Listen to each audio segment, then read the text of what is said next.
नमस्कार दोस्तों,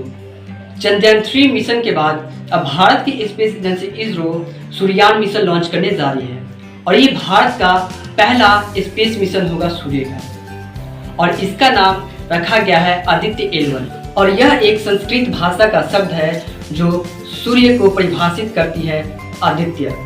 हिंदू धर्म में मान्यता है कि भगवान सूर्य के पिता ऋषि कश्यप और उनकी माता देवी आदिति के नाम पे ही आदित्य पड़ा, इसीलिए इस मिशन का नाम आदित्य L1 रखा गया है। गाइस, ये तो मैंने आपको बता दिया कि आदित्य नाम क्यों रखा गया। अब हम L1 की बात करें तो L का अर्थ होता है लैग्रेंज पॉइंट। सूर्य और पृथ्वी के बीच कुल ऐसे 5 पॉइंट है जिसे L1 से L5 के श्रेणी में बांटा गया है और ये वो पॉइंट है जहाँ पे भारत की space agency ISRO Aditya L1 mission यहाँ पे काम करने वाली है और ये वो पॉइंट है जो सूर्य और पृथ्वी के बीच गुरुत्वाकर्षण शक्ति सेंट्रीपिटल फोर्स की बराबर रखती है। और भी मैं आपको सरल भाषा में बताता चलूँ तो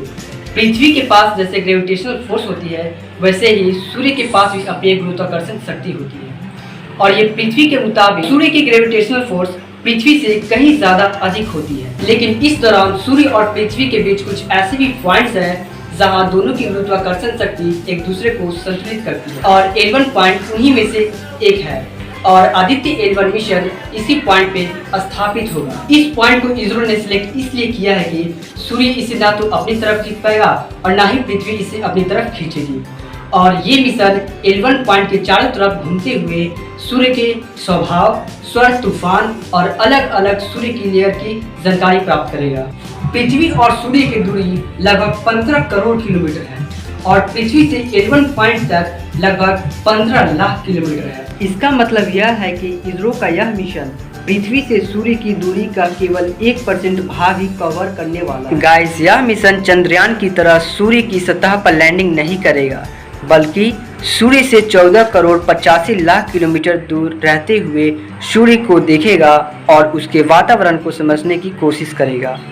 और इस मिशन को L1 पॉइंट पे जाने के लिए 128 दिन यानी 4 महीने लगेगा। फिलहाल अमेरिका, यूरोपियन यूनियन और जर्मनी के अलावा कोई भी देश इस सोलर मिशन में सफल नहीं हुआ है, परंतु अब इस लिस्ट में भारत का नाम भी शामिल हो चुका है। इस अंतरिक्ष यान में कुल मिला के 7 पेलोड्स लगाए गए हैं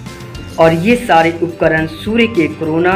उससे निकलने वाले रेडिएशन, सोलर तूफान और कोरोनल मास इंजेक्शन का अध्ययन करेगा और इस अंतरिक्ष यान के जरिए सूर्य की अल्ट्रावायलेट रेस यानी UV तस्वीरें भी खींची जाएंगी और ये तस्वीरें सोलर फोटोस्फीयर और क्रोमोस्फीयर की होंगी। पृथ्वी से हमें जो हिस्सा दिखाई देता है उसे फोटोस्फीयर कहते हैं, जबकि सूर्य का जो वातावरण होता है उसके सबसे ऊपर की लेयर को कोरोना और सबसे निचली लेयर को हम उसे क्रोमोस्फीयर कहते हैं और इसरो का यह अंतरिक्ष यान इन्हीं सभी लेयरों का अध्ययन करेगा। इस मिशन से सबसे बड़ा फायदा ये होगा कि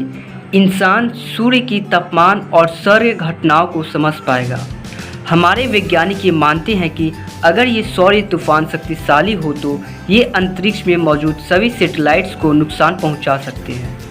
जिससे पृथ्वी पे मोबाइल सेवा बंद हो सकती है, पावर सप्लाई पर असर पड़ सकता है, GPS बंद हो जाएंगे, हवाई सेवा ठप पड़ सकती है। इसलिए भारत का इसरो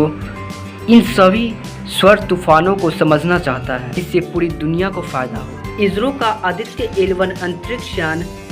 आंध्र प्रदेश के श्रीहरिकोटा से 2 सितंबर के सुबह 11:50 पर लॉन्च होगा। गाइस, जैसे चंद्रयान 3 मिशन चंद्रमा पे सॉफ्ट लैंडिंग करके इतिहास रच दिया, वैसे ही हम भगवान से प्रार्थना करते हैं कि ये सूर्ययान मिशन